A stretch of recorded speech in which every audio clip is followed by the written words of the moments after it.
یا ایھا الذین آمنوا اتقوا اللہ حق تقاتہ۔ اب یہاں پر ہمیں غور کرنا ہوگا کہ تقوی کی حقیقت کیا ہے۔ اگرچہ ہم آیت البر کے آخر میں پڑھ چکے ہیں اولئک الذین صدقوا واولئک هم المتقون، وہاں پر وہ ایک حیولہ، ایک شخصیت، ایک کردار وہ ہمارے سامنے آ چکا ہے، متقی کون ہوتا ہے۔ لیکن یہ موقع مناسب ہے کہ یہ لفظی معنی اس کے کیا ہے۔ عام طور پر جو ترجمہ کیا جاتا ہے اللہ سے ڈرو، یہ اچھا ترجمہ نہیں ہے، اور چونکہ اکثر و بیشتر لوگوں نے یہی ترجمہ کیا اور قرآن میں بار بار آتا ہے اتقوا اللہ اتقوا اللہ اتقوا اللہ، تو عیسائیوں کو یہ کہنے کا موقع ملا کہ قرآن زیادہ اللہ کے خوف پر زور دیتا ہے، جبکہ مسیح نے اور جو بائبل ہے وہ اللہ کی محبت پر زور دیتی ہے۔ اعتراض کرنے کا انہیں موقع مل گیا۔ خوف کا لفظ قرآن کا خود عربی زبان کا لفظ ہے، قرآن مجید میں بھی آیا ہے فلا تخافوہم وخافونی، تم ان سے نہ ڈرو، اپنے دشمنوں سے نہ ڈرو، مجھ سے ڈرو۔ خوف کا لفظ بھی ہے۔ یخافون یوما تتقلب فیہ القلوب والابصار، وہ ڈرتے رہتے ہیں اس دن کے تصور سے جس دن کے نگاہیں اور دل الٹ جائیں گے، قیامت کا دن، حشر کا دن۔ تو خوف کا لفظ قرآن میں ہے، عربی زبان کا لفظ ہے۔ تقوی کے معنی خوف نہیں ہے، تقوی کے لفظی معنی بچنا۔ دیکھیے وقایقی، وقایتن اسے کہتے ہیں ثلاثی مجرد، اس میں معنی ہے وقایقی وقایتن کے کسی کو بچانا۔ اور آپ بڑی آسانی سے یاد رکھ سکیں گے کہ جو ہماری دعا ہے، جو سورہ بقرہ میں حج کی دعاؤں کے ضمن میں اہم ترین دعا کی حیثیت سے مذکور ہے، ربنا آتنا فی الدنیا حسنۃ وفی الآخرۃ حسنۃ وقنا عذاب النار، وقنا عذاب النار، اے اللہ ہمیں بچا آگ کے عذاب سے۔ تو وقایقی وقایتن کے معنی ہے کسی کو بچانا۔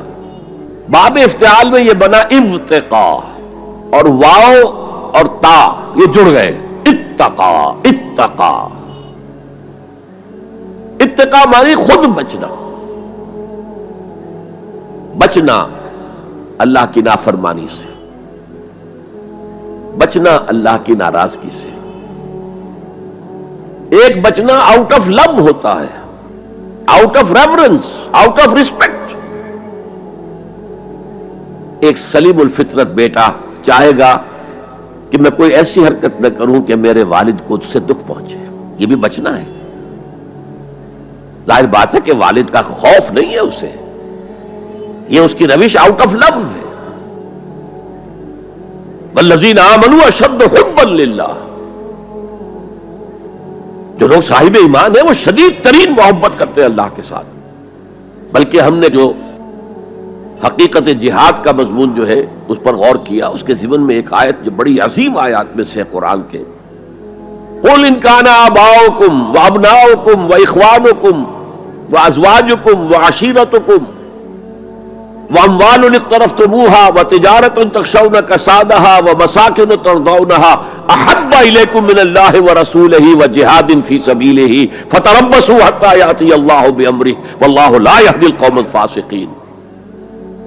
اے نبی ان سے کہہ دیجئے کہ اے لوگو، اگر تمہیں اپنے باپ اور اپنے بیٹے اور اپنے بھائی اور اپنے زوج، مرد کے لیے بیوی، بیوی کے لیے شوہر، اور اپنے رشتہ دار اور اپنے وہ مال جو تم نے بڑے محنت سے جمع کیے ہیں، اور اپنے وہ کاروبار جن میں کساد کا، سد بازاری کا تمہیں خوف لاحق رہتا ہے، مندہ نہ ہو جائے، اور تمہارے وہ مکان جو تمہیں بہت محبوب ہیں، بہت سجایا ہے، بہت عمدہ فرنش کیا ہے، اعلیٰ ترین مکان بنایا ہے،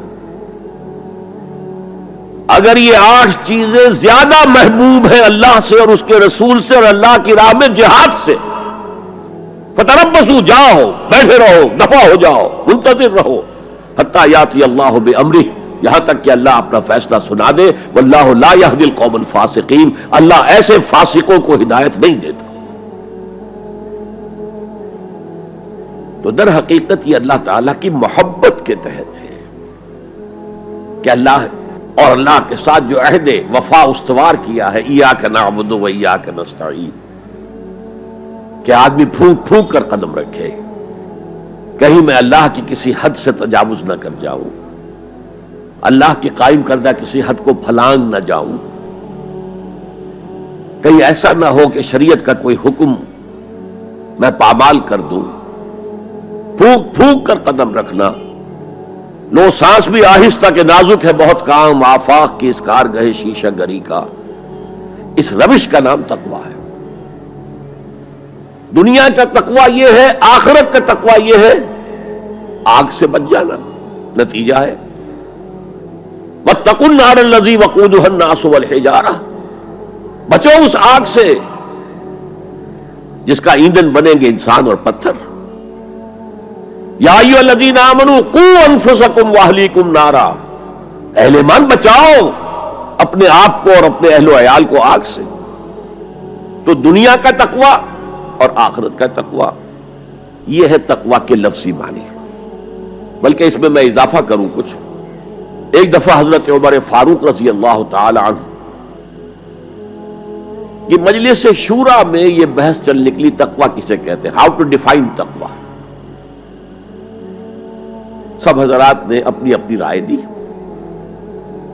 حضرت ابی ابن کعب رضی اللہ تعالی عنہ ایک انصاری صحابی ہیں جن کے بارے میں حضور نے فرمایا ہے کہ اقرأہم ابی ابن کعب،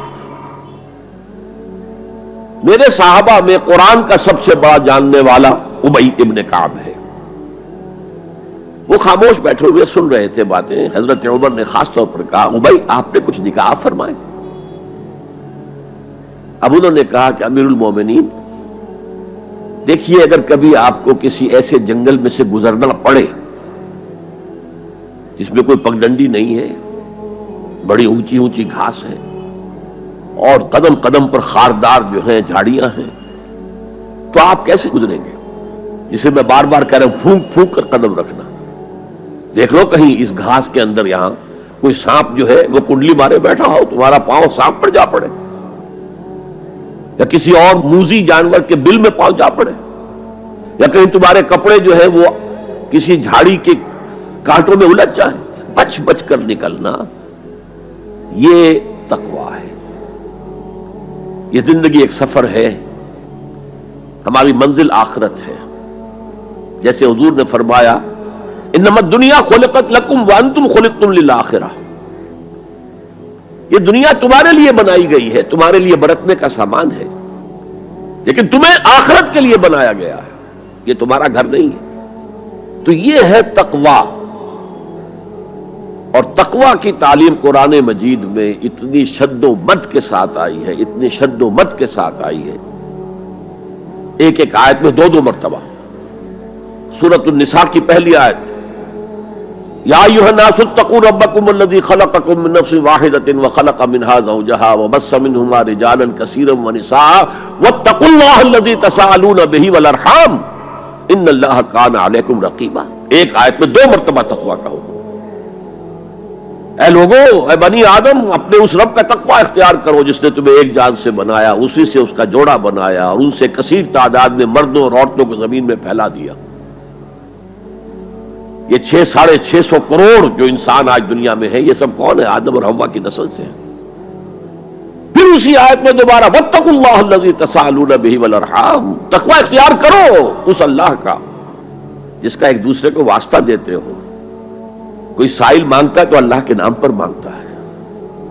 تم بھی جا کر اپنے کسی عزیز سے یا دوست سے کہتے ہو کسی کام کے لیے بھائی یہ کام بہت ضروری ہے اللہ کے لیے جلد از جلد اس کام کو کر دو، واسطہ اللہ کا. یا جیسے کہ سورہ حشر میں ایک آیت میں دو دفعہ یا ایھا الذین آمنوا اتقوا اللہ ولتنظر نفس ما قدمت لغد واتقوا اللہ ان اللہ خبیر بما تعملون.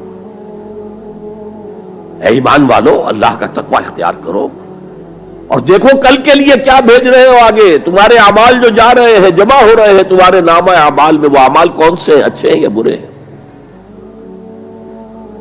اور اللہ کا تقوی اختیار کرو اور دیکھو، جان لو